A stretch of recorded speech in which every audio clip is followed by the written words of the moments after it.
We have a lot to talk about today. We have PFF grades for the Duquesne game. We have a depth chart for LSU. And we have some big running back news on today's edition of Locked On Seminoles. Kaziah Holmes, welcome to the party. You are Locked On Seminoles, your daily podcast on the Florida State Seminoles, part of the Locked On Podcast Network. Your team every day.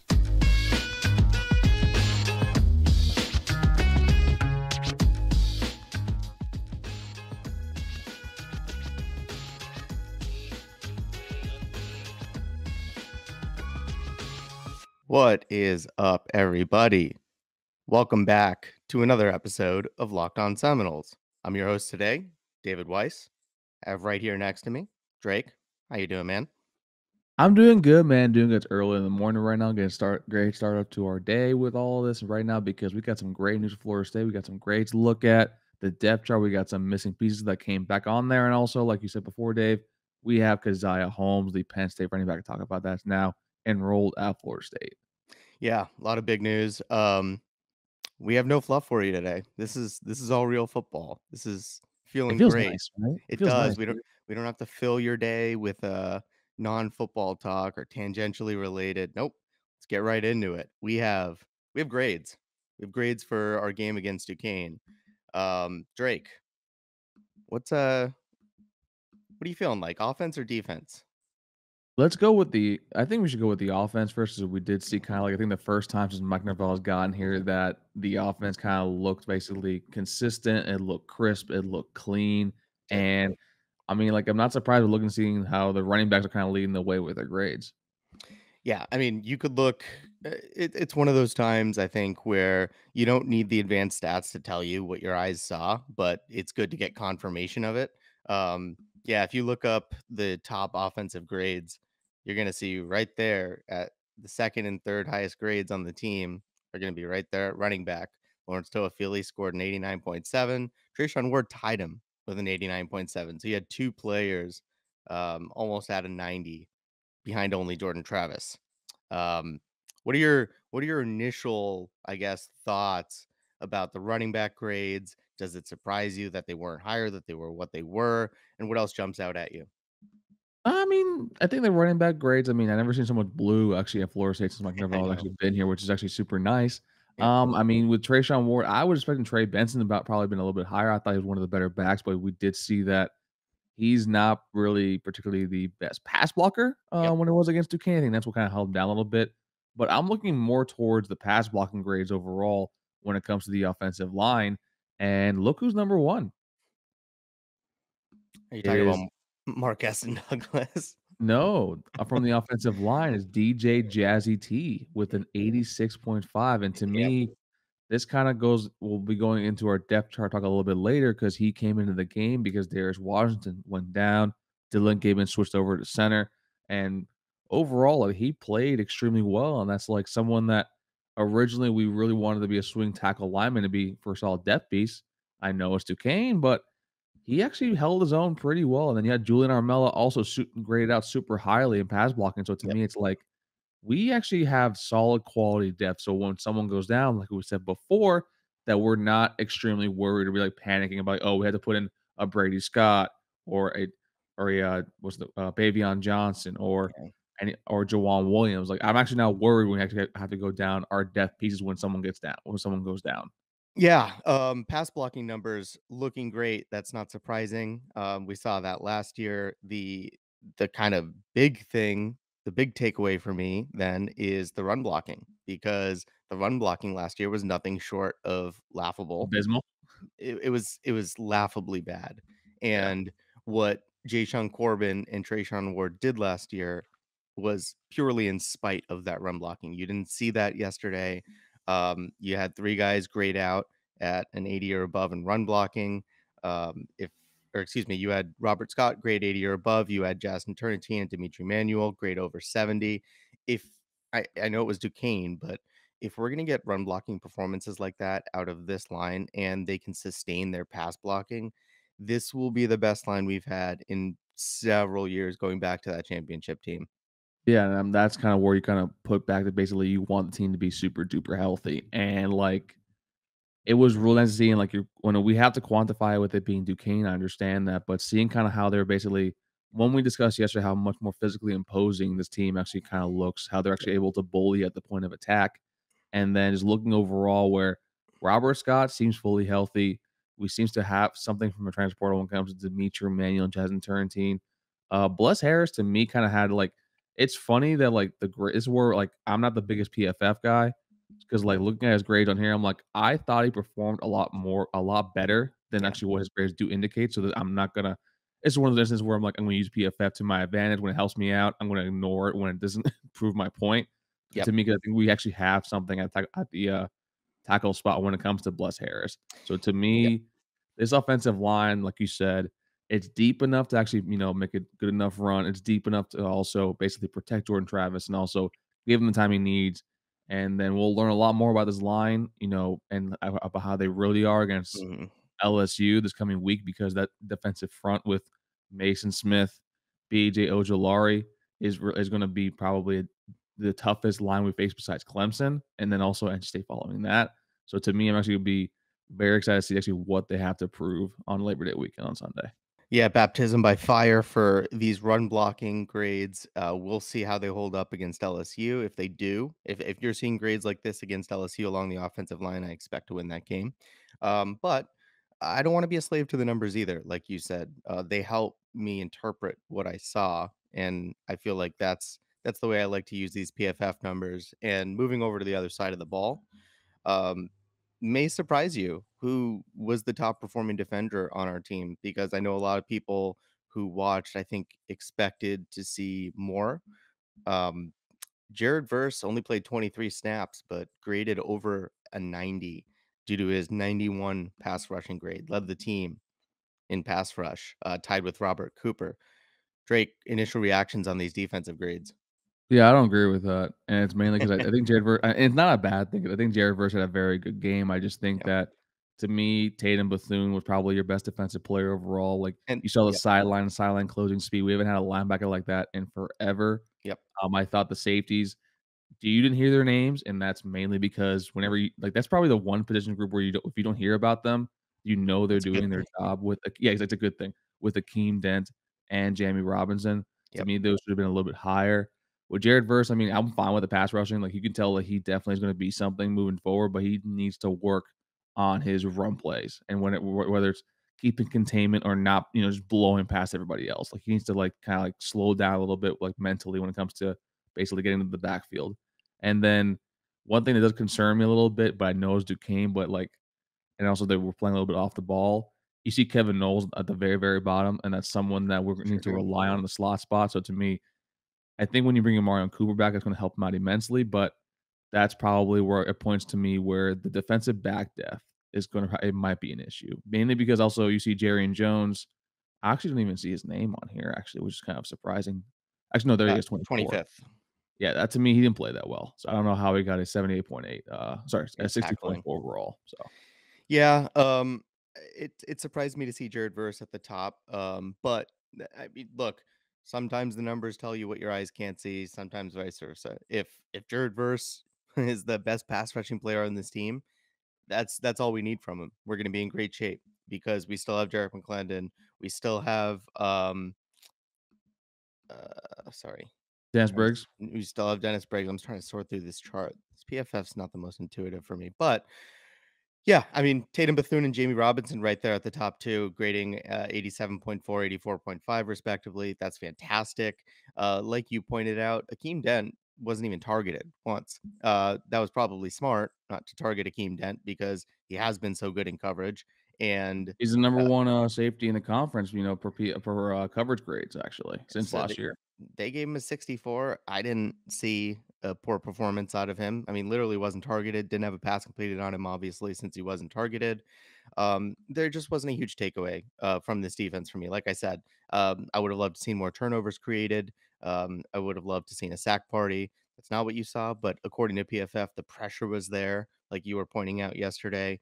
Um, yeah, so really, we're just gonna need to see. We're gonna learn a lot, obviously, against LSU. We're gonna learn what it's like to face Power 5 receivers.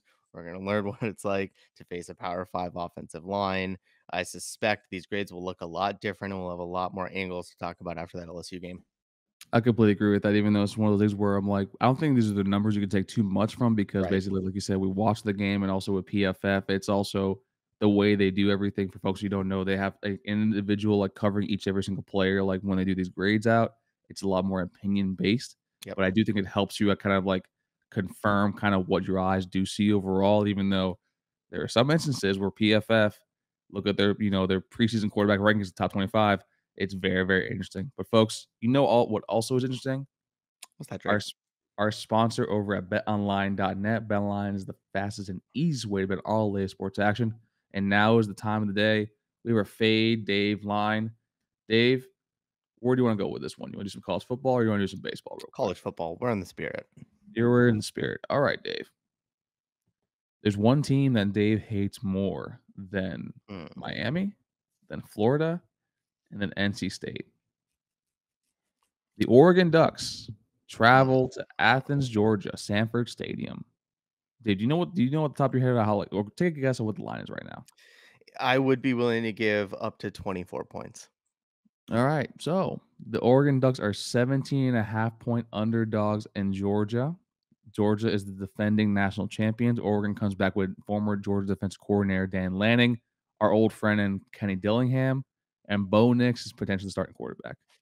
Dave, let us know what your thoughts are here. Man, that's a lot of recycled stuff. Georgia's not recycled. Georgia is reloaded after winning a national championship against a team whose, I guess if you want to call him mega booster sponsor, has been just calling around trying to get them into any other conference other than the Pac-12, which is kind of funny. Oregon's not ready for big boy football. Georgia's going to beat the living hell out of them. I know.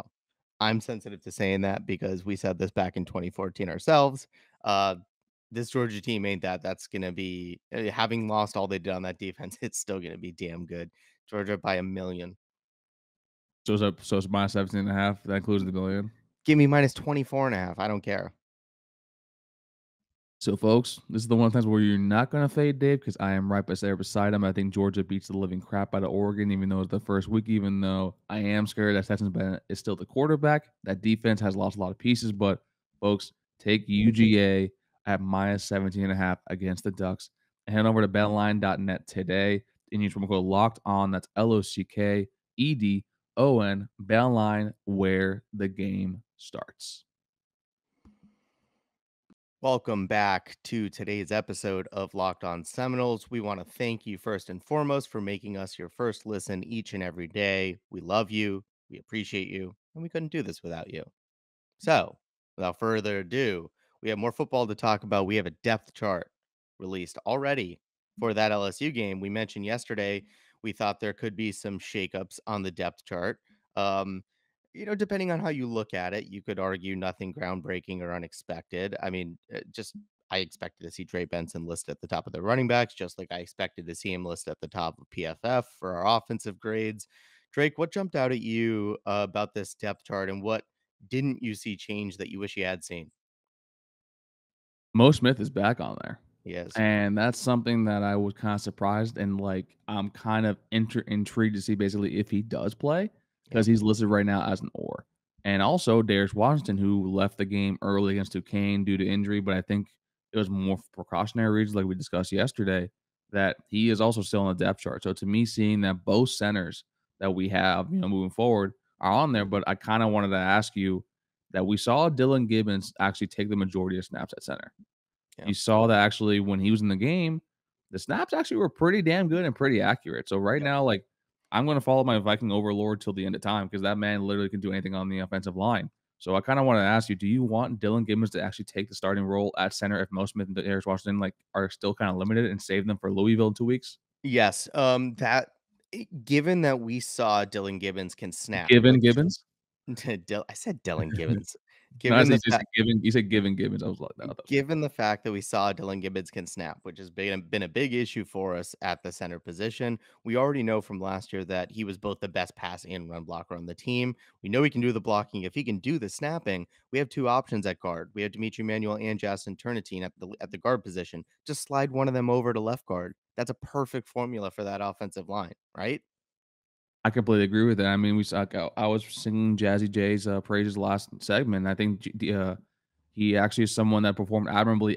Minus the I don't know if you saw it on Twitter, the spin move that he had, where basically I'm just like sitting there, I'm like, yeah, that man's tired. That man just Yeah. wants to get out for a little bit. But to me, yeah, I mean, you put Dillan at the center spot, you slide over Dimitri Emmanuel, who actually performed admirably well and also understands the Alex Atkins run based, run heavy offense, and you put Jazzy T at the other guard spot. And to me, that'll basically you still have the larger interior line. And quite honestly, you might need those big athletic bodies against a very, very large defensive front with LSU because Mason Smith's like 6'6", like 300 something pounds, but also he looks like lean at that kind Yeah. of size.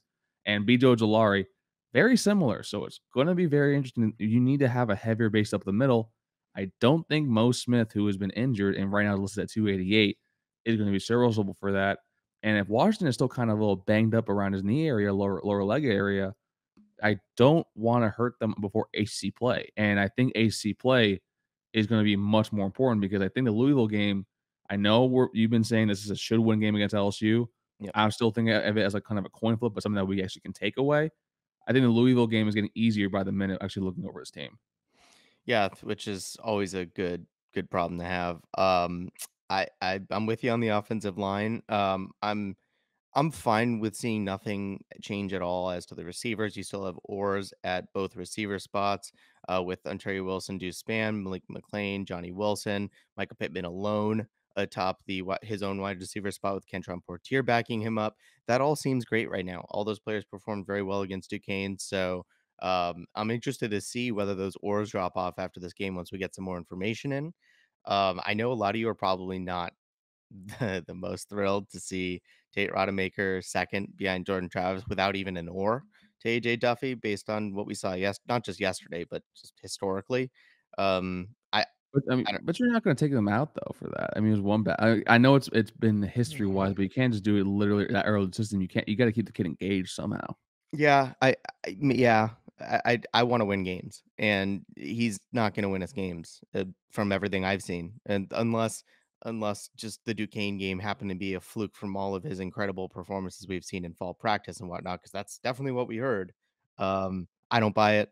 Uh, and I've been beating the drum of don't want to or excuse me, don't want to Blackman AJ Duffy, but I'm more worried now about winning games when Jordan Travis has to come out of the game. And I don't see that being a formula for success.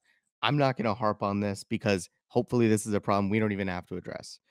But as the defense, there is some good news on that side of the ball in the depth chart. Omarion Cooper listed back on the depth chart. Obviously, he was last time, I believe, but good to see him back on there.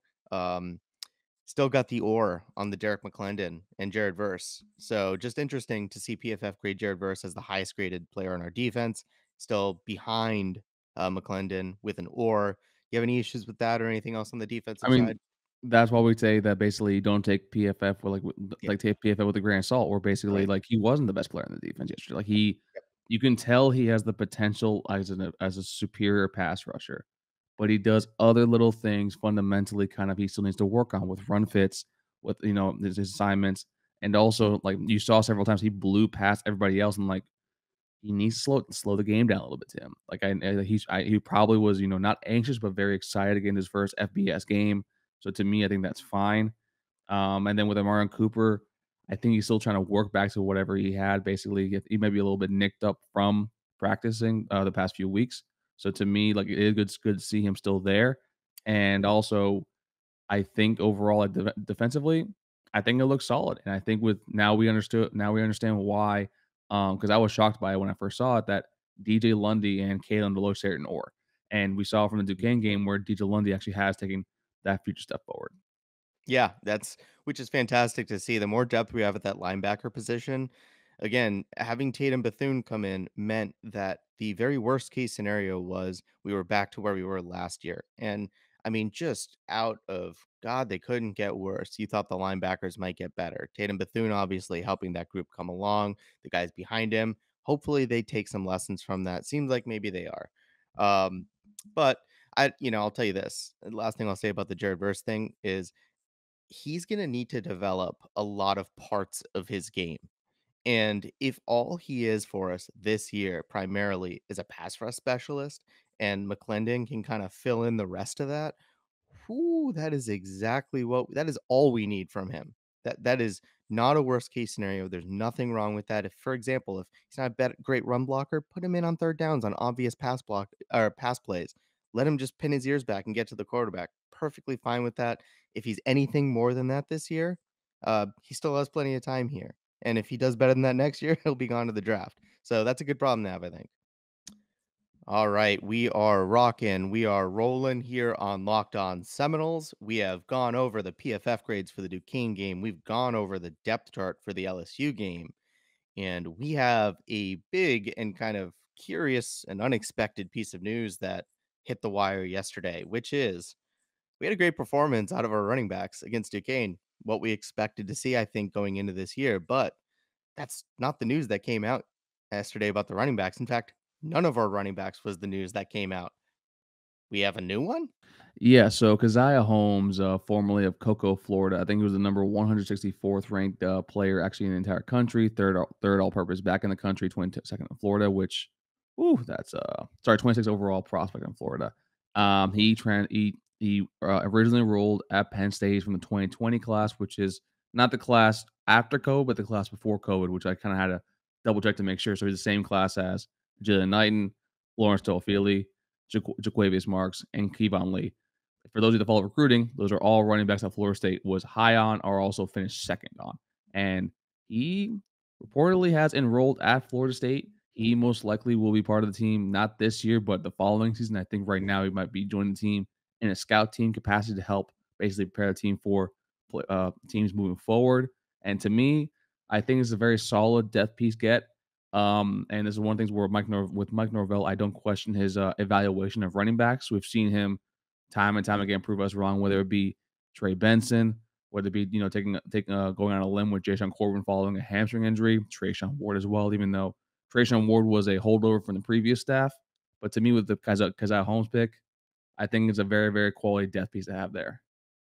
Yeah, 100%. If you go and read his recruiting profile, there is lots of exciting stuff in there. I mean, his quality of player as a high schooler, they projected that he would end up a solid P5 starter and potentially an NFL draft pick. He has that kind of speed at that size. Um, he is not yet the best pass catcher. That was his kind of knock in high school. Despite being an all-purpose back, he could have been a better pass catcher and he could run less upright sometimes. If those are the biggest knocks on you, those are things you can work on. That kid can run. And we've seen that running backs can have a short shelf life. They can come and go. Adding depth at that position is nothing but a positive. And it's a good thing when Sam, if you're listening, when Sam says you got to trust Mike Norvell because of what he's done with the running backs, you That's need so to true. trust Norvell when when it comes to the running backs because he was positive about that. And you should be too. This kid was an excellent player in high school. To get a kid like this just randomly dropping into your bucket, hasn't played a lot in college. But to have a guy like that on the scout team reduces the wear and tear on what the running backs we have playing this year have to do in practice. And while we do have 3 or 4 of them that we can roll out there and kind of spread out the workload, having another guy of his quality pushing the current running backs and going to be pushing for playing time next year, that's a good thing to just kind of fall out of the sky for you on a Monday. So that's kind of where I'm going to push back a little bit. I don't think Kaziah Holmes to me is someone that for right now is going to be pushing to start when he actually gets, probably the Playing time. ability to next season. Huh? Pushing for playing time. Yeah. Sorry, pushing playing time. Okay, you're right. That is, yeah, to me, because right now, if he had entered the portal earlier and then also basically, I guess, made the deadline, I would honestly still have him as the fourth running back out behind Benson, Ward, and Toafili. Yep. Because my only concern, not even a concern, but I think it's something that kind of raises eyebrows that Penn State is known to produce high quality running backs. And not only have you seen Kaziah Holmes transfer out, but remember Noah Kane, who's the running back at LSU, also transferred out from Penn State as they both were passed over by incoming freshmen. So I don't know whether that's basically how talented these freshmen are, or also like how basically they weren't able to acclimate to the Big Ten playbook, or else acclimate to Juwan Sider, who was known as a premier running backs coach.